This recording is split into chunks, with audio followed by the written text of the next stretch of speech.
오늘부터 마가복음 강해로 다시 돌아가겠습니다. 마가복음, 매력적인 사복음서 가운데 최초에 기록된 복음이고요. 가장 짧은 복음서입니다. 사복음서 중에서.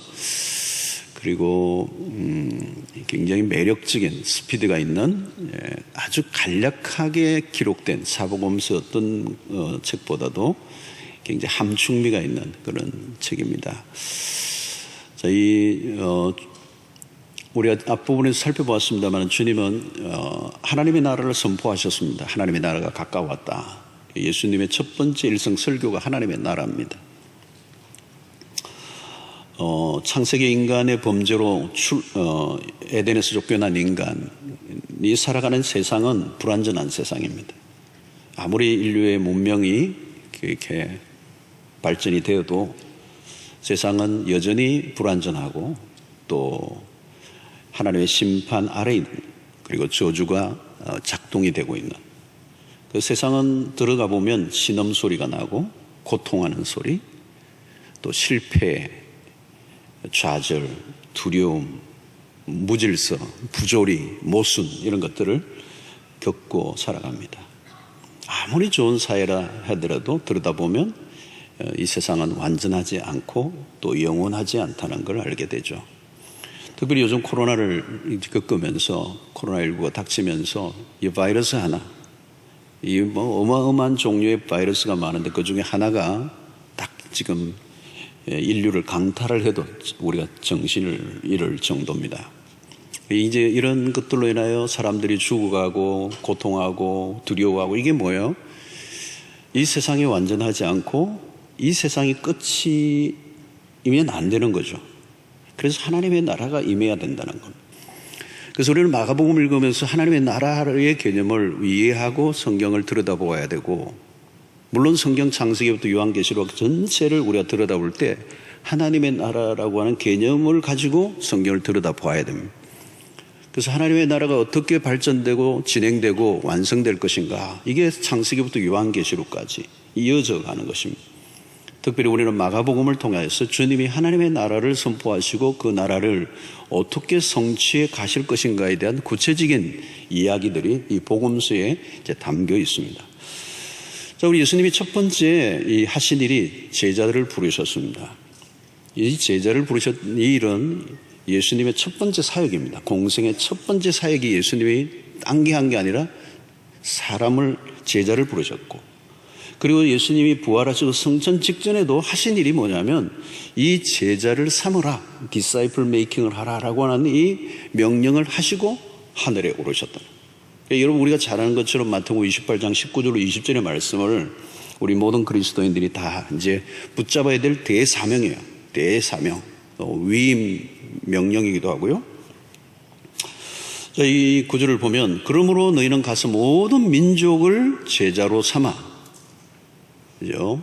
너희는 가라는 거죠. 가라. 그리고 모든 민족을 제자로 삼아. 여기서 여러분 제자로 삼는다는 이 단어를 잘 보셔야 돼요. 제자, disciple이라는, 예수님의 제자라는 단어를 썼어요. 너희는 모든 민족을 교인으로 삼아, 이렇게 얘기하지 않았어요. 모든 민족을 집사로 삼아, 그러지 않았어요. 모든 민족을 멤버십으로 만들라는 얘기가 아니고 제자로 삼아라는, 제자로 삼아. 여기 이제 헬라의 이 성경 원전을 보면 이 제자로 삼아라라고 하는 이 부분이 주동사입니다. 주동사. 여기 막 가라는 것도 있고 세례를 베풀라는 것도 있고 다 동사들이 있는데 메인 동사, 주동사가 뭐냐면 제자로 삼아라. 이게 이제 다른 거는 다 거기에 종속되어 있는 겁니다. 제자로 삼아 아버지와 아들과 성령의 이름으로 세례를 베풀고 내가 너희에게 분부한 모든 것을 가르쳐 지키게 하라. 볼지어다 내가 세상 끝날까지 너희와 항상 함께 있으리라 하시니라. 이게 굉장히 중요한, 예수 믿는 사람 중에 이거 모르면 간첩이에요. 그죠? 28장 19절로 20절 마태복음을 마무리하면서 하신 말씀. 이 말씀이 얼마나 중요한지 모르겠어요. 왜냐하면 예수님이 마지막 승천 직전에 제자들에게 주신 말씀입니다. 라스트 워드잖아요. 유언이에요, 유언. 청개구리도 유언은 듣는다고 그러잖아요. 그게 유언으로 주신 말씀이에요, 이게 유언으로. 예수님의 유언으로 주신 말씀이에요. 우리는 예수님께서 행하신 행적을 자세히 들여다볼 필요가 있습니다. 예수님이 공생했던, 여러분 성경이 다 중요하지만 마태, 마가, 누가, 요한복음 이 사복음서를 잘 봐야 될 이유는 예수님의 행적이 들어있기 때문이에요. 그 4명의 기자가 다양한 앵글로 이 예수님의 행적을 지켜보고 기록한 거거든요. 각 그 복음서마다 특징이 있는데, 어찌됐든 이 복음서를 읽다 보면 예수님의 행적들을 바라보면서 예수님이 당신의 목적을 어떻게 이루어 가시는가, 어떻게 성취해 가시는가, 이것을 우리가 배우게 됩니다. 이것은 하나님의 나라를 완성해 가는데도 필요한 원리와 방식들이겠지만, 그 원리를 우리가 이 예수님의 행적을 통해 배우면 우리의 일상의 모든 일들 속에서도 적용이 가능합니다. 아주 예수님이 지혜로우신 분이고, 예수님이 행하신 모든 것들은 그냥 우발적으로 돌발적으로 그냥 한 것이 아니라 하늘의 계시와 비밀 아래서 행한 것이기 때문에 그 원리, 그 방식을 하나만 배워도 우리의 삶에 큰 축복이 될 수가 있습니다. 특별히 주님이 일하시는 방식에 주목할 때 첫 번째, 사람을, 제자를 세우셨다는 거예요. 시몬과 오늘 보니까 그 형제 안드레, 그리고 세베대의 아들 야고보와 그 형제 요한을 부르셨다. 자, 여러분, 이것은 세상의 방식과 좀 달라요. 주님은 사람을 먼저 세우셨다는 거예요. 이게 핵심 원리입니다. 자, 왜 주님은 제자를 부르셨는가? 하나님의 나라의 지상 과제를 제자들과 함께 이루고자 하셨습니다. 이건 동력의 원리예요. 혼자 독불장군으로 지상의 사역을 완성하는 것이 아니고 제자들과 함께 그 일을 이루고자 하셨다는 거예요. 그래서 예수님이 십자가에 못 박혀 죽으실 때 테텔레스타이라고 하는 말씀을 하셨어요. 다 이루었다라고 얘기하셨어요. 그런데 어떻게 보면 인간적으로 보면 주님의 사역이 완성되지 않았는데 불구하고 다 이루었다고 하신 말씀 이유는 예수님의 제자들을 통하여 당신의 역사를 이루어 가실 것을 믿고, 주님은 지상에서 제자들에게 모든 걸 쏟아부으신 것이죠. 그래서 홀로 사역을 하지 않으셨다는 겁니다. 여러분, 교회에서도 함께 사역을 잘하는 사람들이 좋은 사역자입니다. 혼자 탁월해가지고 주변에 사람이 아무도 없는 사역자는 좋은 사역자가 아니에요. 어떤 분들은 굉장히 일을 잘해요. 그런데 주변에 사상자가 너무 많아. 전우의 시체를 밟고 막 주변의 사람들은 다 상처를 입고 자기 혼자 열심히 하는 거예요. 그러니까 하나님의 나라의 방식이 아니에요. 팀 미니스트리는 이미 예수님이 하셨어요. 자, 주님은 부활 성천하시면 제자들에게 당신의 사역을 위임하셨습니다. 계승이죠. 대가 끊기면 모든 게 끝나버립니다. 당대에 아무리 잘해도 바톤 터치에 실패하면 끝입니다. 바톤을 받아야 되죠. 이 사역이 한 번으로 끝나는 게 아니라 계속되어야 된다면, 내가 열심히 하는 것도 필요하지만 그 일이 계속 이어지도록 하는 것. 그래서 예수님의 방식은 제자가 제자를 낳는, 그래서 예수님은 제자를 부르시고 그 제자가 또 제자를 낳게 하시고 그 제자를 부르시고 훈련하시고 위임하시고 파송하시는 일을 하신 것. 또 하나 우리가 볼 것은, 주님은 제자들을 부르시되 소수를 부르셨어요. 주님은 12제자를 세우셨다는 것은 매우 놀라운 일입니다. 제자는 대량 생산으로 되지 않는다는 겁니다. 다수의 학생을 콩나무 시루처럼 막 해가지고 물 주면 되는 게 아니고 주입식 공부 방식으로 주님은 하시지 않았어요. 주님이 학교를 하셨다면 큰 학교를 운영하셨겠죠.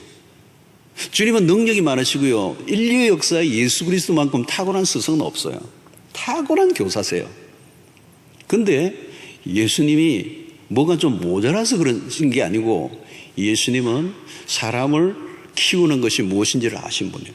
그래서 12명. 주님은 제자와 무리를 엄격하게 구분하신 거죠. 가르치실 때도 구분하셨습니다. 말씀을 무리들에게도 하셨는데, 무리들에게 말씀하시고 난 다음에 제자들을 따로 불러서 조금 전에 무리들에게 하셨던 말씀을 다시 설명해 주세요. 이 주님의 초점은 언제나 무리들보다 제자들이 있었다는 거예요. 제자들에게 시간과 정성을 다 쏟아부어 오셨습니다. 주님은 12제자를 뽑으시고 공생애 내내 12명 가지고는 안 되겠다, 한 4명 더 붙이자, 그러지 않으셨어요. 3년 동안 내내 12명을 굳히셨어요. 1년 차에 12명, 2년 차에 12명, 3년 차에 12명, 그렇게 하셨으면 좋을 것 같은데 그러지 않으셨어요. 3년 내내 12명에게만.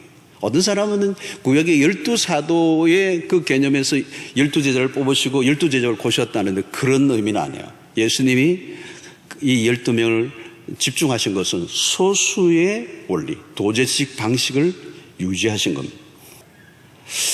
자, 그리고 주님은 누구를 부르셨는가? 어부들을 부르셨는데 예수님의 제자들이 대부분은 어부 출신이에요. 가룟유다가 좀 똑똑한 도시 출신이고 다 갈릴리에 있는 어부들이었어요. 주님은 이 평범한 사람을 부르셨다는 겁니다. 자, 이것도 여러분 세상의 방식과 달라요. 여러분, 우리가 이제 예수님을 계속 공생을 듣다 보면 예수님이 얼마나 우리와 이 세상의 방식과 전혀 다른 방식으로 접근하셨는가를 이해해야 돼요. 그리고 우리가 자꾸 이제 세상의 방식이 자꾸 우리에는 익숙해져서 우리는 굉장히 생산적이고 효율적이고 그러면서 그냥 우리가 좀 세상의 어떤 메커니즘을 가져오려고 할 때가 많아요. 근데 주님의 방식이 옳다는 걸 우리 느끼게 됩니다. 2000년의 역사 속에서 주님의 이 기독교는 그 예수님의 이 방식에 의해서 지금 돌아가고 있는 거예요. 인류 역사의 거대한 구원 사역을 이루시려고 하면 탁월한 사람들을 뽑아야 되지 않겠습니까? 근데 전혀 그러지 않으셨어요.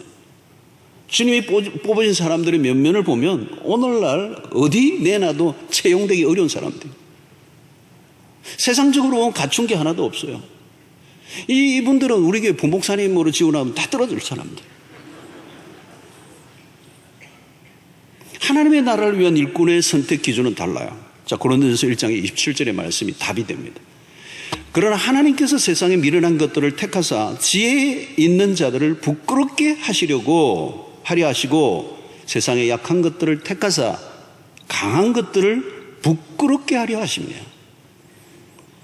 여러분, 갈릴리의 호수를 낀 이 어촌에서 고기를 잡아 팔며 살았던 평범한 이 촌부들입니다. 주님은 세상적으로 매우 연약한 자들을 제자로 삼으셨습니다. 오늘도 우리가 연약할지라도 그건 걱정할 것이 없습니다. 왜냐하면 우리를 부르신 분이 주님이시기 때문에. 자, 주님은 제자들을 부르셨는데 그 제자의 부르심은 단순해요. 오늘 17절을 보면 예수께서 이르시되 나를 따라오라 내가 너희로 사람을 낚는 어부가 되게 하리라 하시니, 멋있는 말씀을 오늘 듣고, 그래서 저는 이 구절을 가지고 다음 주를 한 번 더 하려고 그러는데요. 자, 여기서 부르심에 두 가지가 있어요. 첫째는 구원으로의 부르심이 있습니다. 그죠? 구원으로의 부르심. 두 번째는 소명으로의 부르심입니다. 구원으로의 부르심을 받아야 소명으로 나아갈 수가 있습니다. 구원을 안 받았는데 소명을 받을 수가 없어요. 구원으로의 부르심을 받고 두 번째 소명으로의 부르심을 받아야 돼요. 어떤 사람은 구원과 소명이 동시적으로 일어날 수가 있습니다. 바울 사도와 같은 사람은 그런 사람들입니다. 구원을 얻는 예수를 만나는 그 순간부터 소명을 받아요. 하나님의 나라를 위해 소명자가 되는 것입니다. 자, 오늘 사도 바울뿐만 아니라 오늘 이 시몬, 베드로와 야고보, 요한도 마찬가지입니다. 이들은 이미 예수 그리스도에 대한 소식과 예수 그리스도에 대한 것들을 다 알고 예수 그리스도에 대한 지식을 갖고 이제 오늘 이 부르심을 받고 있는데요. 오늘 이 소명이라고 하는 것이, 소명이라는 이 아주 중요한 주제가 이 안에 들어 있습니다. 하나님이 부르셨다, 주님이 부르셨다는 것. 이 소명은 정체성과 연결이 됩니다. 소명을 받아야 내가 살아야 될 목적이 분명해지는 겁니다. 인생을 살다 보면 우리의 삶을 흔들어 놓을 때가 굉장히 많아요. 요즘도 코로나가 그런 거 아닙니까? 여러분, 우리의 삶을 막 다 흔들어 놓았어요. 흔드니까 이게 뭐 가게도 흔들리고 뭐 비즈니스 하는 게 다 흔들리고 건강도 흔들리고 뭐 아이들의 미래도 막 흔들리고 막 환경이 변하면 어때요? 우리는 요동을 치는 거죠. 근데 여러분, 환경은 변해도 소명이 흔들려서는 안 돼요. 제자들이 예수를 따랐다는 것은 이 극적인 선택입니다. 직업을 바꾸는 정도가 아니라 인생 전체를 바꾸는 거대한 전환점이에요. 여러분, 주님의 부르심에 순종한다는 것은 우리의 존재 전체를 거는 일입니다. 특별한 부르심이에요. 하나님이 지목하시고 내가 너를 쓰겠다라고 하는 이 부르심은 하나님의 주시는 특별한 특권이고 또 하나님의 은혜입니다. 자, 오늘 여러분 보십시오. 주님으로부터 부르심을 받은 사람들이 어떻게 반응을 했습니까? 오늘 18절에 보니까 곧 그물을 버려두고 따르니라. 마가복음에는 상세한 기록이 없어요. 그런데 요한복음 1장 35절 이유를 보면 베드로는 이미 예수를 만났고 그 예수가 누구인지를 알고 무뚝대고 따른 게 아닙니다. 무뚝대고 지금 그물을 버린 게 아닙니다. 그런 이미 그리스도를 따를 만한 분임을 알고 있었던 거죠. 누가 함부로 자신의 직업을 포기할 수가 있습니까? 그물을 버렸다는 것은 생존의 도구를 던진 거거든요. 여러분, 직업을 포기하고 따른다는 중대한 결단입니다. 어떤 것을 포기할 때는 그냥 포기한 게 아니에요. 분명한 것을 본 것입니다. 그래서 이 제자도의 핵심 중에 하나는 포기입니다. 포기. 자신의 권리를 내려놓는. 베드로와 요한과 야고보, 안드레에게 무슨 일이 일어났습니까? 그들은 자신의 모든 것을 포기하고 따를 만한 가치를 발견한 거예요. 여러분, 따를 때 중요한 것은 뭐냐면 주님이 누구이신가를 아는 것입니다. 나를 부른다고 아무나 따라가면 안 되잖아요, 여러분. 그분을 신뢰할 만한가? 내 인생을 맡길 만한 것인가? 여러분, 주님을 억지로 따를 필요가 없어요. 어떤 사람은 막 소명을 막 부담스러워해요. 그래서 막 부흥에 잘 안 오는 이유가 그날 가가지고 막 그 말씀 듣다가 주님하고 눈 맞아 떨어지면 그냥 아프리카로 보낼 것 같으니까. 근데 그렇게 억지로 보내실 분이 아니에요. 어떤 사람이 배에서, 어떤 사람은 여러분 우스개 얘기했잖아요. 배 갑판에 뛰어내려가지고 그 물에 빠진 사람 건져 올려오면서 씩씩거리는 거예요. 누가 나 밀었냐는 거죠. 자기가 뛰어내리려고 때린 게 아니고 누가 떠밀은 거예요. 할 수 없이 빠진 김에 이제 빠진 사람 건져 올리고 올라오면서 화가 나 있는 거예요. 자기가 스스로 한 게 아니라 억지로 한 거예요. 근데 주님은 그런 방식으로 하지 않는다는 거예요. 억지로 봉사하고 억지로 헌신하고 억지로 선교하고 그렇게 하나님 우리를 막 내모시는 분이 아니에요. 그래서 어느 날 막 하나님이 막 작정하시고 어느 집회에 오늘 10명은 아프리카로 보낸다. 이래가지고 막 몰아가지고 막 억지로 그냥 막 입이 이만큼 나오게 해가지고 보내시는 하나님이 아니에요. 즐거이 기꺼이 주님을 위해서 드릴 수 있는. 그래서 여러분, 나 부르면 어떡하느냐? 걱정하지 마세요. 안 부르세요. 준비도 안 됐는데 뭘 부르시겠어요? 충분히 영적으로 준비되어 있으면 주님이 부르세요. 예. 그리스도가 누구인가를 알면 즐거이 헌신이 나오는 거거든요. 예. 주님을 만나면요, 내 모든 것을 드리고도 모자라요, 모자라. 내가 버린 것이 강조되는 것이 아니라 나를 부르신 분이 누군가. 여러분, 히브리서 11장 26절을 보십시오. 그리스도를 위하여 받는 수모를 애굽의 모든 보화보다 더 큰 재물로 여겼으니 이는 상주심을 바라봄이라. 이 모세 얘기 아닙니까? 기가 막힌 얘기 아니에요, 여러분? 본계예요, 읽자는 본계. 상주심을 바라봄이라. 비교를 하니까 절대 가치를 보았다는 겁니다. 상대적 가치를 기꺼이 포기할 수 있는 거죠. 이거는 뭐 이따가 없어지는 거고 영원한 가치를 내가 붙잡았다는 거예요. 예. 자, 오늘 마가복음에서 자주 등장하는 글이 또 이 구절에서 하나 나오죠. 곧 그물을 버려두고. 여기서 곧 그물을 버려두고라고 할 때 이 곧이라는 단어가 이 마가복음에서 자주 나오는 특징입니다. 곧. 순발력이죠. 순종의 스피드입니다. 즉시 따랐다는 거, 지체하지 않았다는 거, 고민하지 않았다는 거. 여러분, 우리가 하나님의 부르심에 어떻게 반응해야 되죠? 말씀을 듣고 빨리 순종하는 게 필요해요. 순종은 즉각적이어야 합니다. 머뭇거리면 오만 가지의 변명거리들이 밀고 들어와요. 합리화가 일어나는 거. 주님의 부르심은 강력합니다. 나를 따르라, 나를 따르라. 자, 베드로가 한두 해 어부생활을 한 게 아닙니다. 또 이게 생업입니다. 본업입니다. 이거 안 하면 큰일 납니다. 근데 주님의 부르심 앞에 무장해제가 되고 그냥 그물을 버려두고 가는 거죠. 누가복음 5장에 보면 만선, 2배의 만선의 배를 채우게 됐는데 그 만선 다 버려두고 배와 그물을 다 버려두고 예수를 쫓아요. 목적의 변화가 일어나니까. 여러분, 이것을 경험해 본 사람은 압니다. 여러분, 주님이 한번 우리를 부르시면요, 다른 게 손에 안 잡혀요. 안 잡혀. 흥미가 없어. 재미가 없어.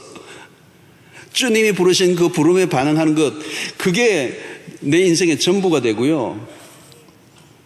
오늘도 여러분들이 우리가 이 복음을 이렇게 받고 예수를 믿고 이게 앉아 있는 건요, 그렇게 주님의 부르심을 받은 제자들이 자신의 생애의 모든 걸 다 제껴놓고 생명을 걸었던 사람들이 물 썰고 낯선데 배를 타고 풍토병을 이겨가면서 복음을 전해서 여기 우리가 복음을 듣게 된 게, 여러분, 우리는 지금 자연스럽게 지금 예수를 믿고 있지만 아펜셀러나 언더우드나 지금 부산에 왔던 데이비스 선교사나 호주에서 왔던 멜번에서 왔던 데이비스 선교사, 이런 사람들은요, 그 시대 20대 그리고 명문 출신들 모자라가지고 할 일이 없어서 온 사람이 아니고 그 당시에 최고의 엘리트들입니다. 20대 젊은 날. 그 부모들이 어떻게 생각했겠어요, 여러분들은? 니 미쳤나 이랬을 거예요. 우리는 주님의 부르심을 쫓아가야 합니다. 주님의 부르심에 반응하는 삶이 가장 안정감이 있는 겁니다. 여러분, 소명자는 흔들리지 않습니다. 소명을 따라가면 모든 삶의 의미가 찾아오고 빛이 임하고 생기가 돌고 살맛이 나고, 소명은 은퇴가 없습니다. 소명은 계속 살게 하는 힘입니다. 그 안에 어마어마한 에너지가 있습니다. 바울은 그 부르심을 분명히 발견했어요. 그의 전 존재의 방향이 바뀌었습니다. 누가 다름질을 치는 자입니까? 이런 바울 사도의 그 선실을 보면 그런 다름질한다는 표현을 여러 번 씁니다. 누가 여러분 이 힘든 세상에 다름질을 합니까? 전 삶의 목적과 방향이 정확하게 있기 때문에 달려갈 길을 달려간 것이죠.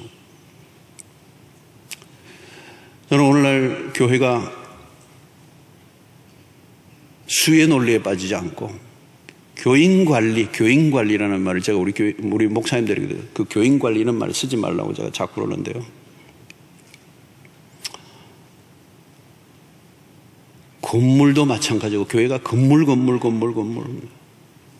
옛날에 보면 주보 보면 주보 앞에는 딱 건물이에요, 건물. 그러니까 이게 뭐 내장막틀을 넓히라 이래가지고 건물 짓는데 모든 걸 걸고. 교회는 또 막 돌봄만 필요한 사람 꽉 차인 타가소와 고아원 같아. 그리스도를 위해 생명을 걸 제자들이 없는. 주님은 교인을 확보하는데 목회를 걸지 않으셨어요. 제자의 목숨을 거셨어요. 12명 제자라도 오순절에 성령이 임하시고 그 12명의 제자를 통하여 2000년의 역사 속에 셀 수 없는 하나님의 사람들이, 하나님의 나라가 임하는, 하나님의 나라가 일어나는 것을 우리가 보게 됩니다. 사랑하는 성도 여러분, 나는 교인입니까? 제자입니까? 어쩌면 교인은 불특정 다수일 수 있습니다. 그 미래를 알 수가 없습니다. 오늘날 배교의 시대이기도 하고요, 또 다원주의 사회이기 때문에 많은 사람들이 종교를 옮겨 다녀요. 그 종교를 버리기도 해요. 교인은 그럴 수 있는 가능성이 있는 그룹이라는 거죠. 그러나 제자는 그리스도를 위하여 생명을 드리는 사람들. 그들은 그리스도에게 부름을 받은 사람들이에요. 그리스도를 통하여 절대 가치를 발견한 사람. 그리스도가 유일한 인류의 소망이고 그리스도를 따르는 제자를 통하여 하나님의 나라가 완성될 것을 믿는 사람입니다. 요동치는 오늘 세상의 한가운데서 오늘 아마 코로나 팬데믹으로 인하여 온 세계 교회가 또 모임의 어려움을 겪고 있는 이때 우리는 더더욱 모일 때나 모였을 때나 흩어질 때나 우리는 모일 때는 모일 때 모이는 교회로서 흩어지면 흩어지는 교회로서 전혀 요동치 않고 믿음을 지키며 하나님의 나라를 위해서 헌신하는 참된 제자들 여러분들 다 되시기를 주의 이름으로 축원합니다.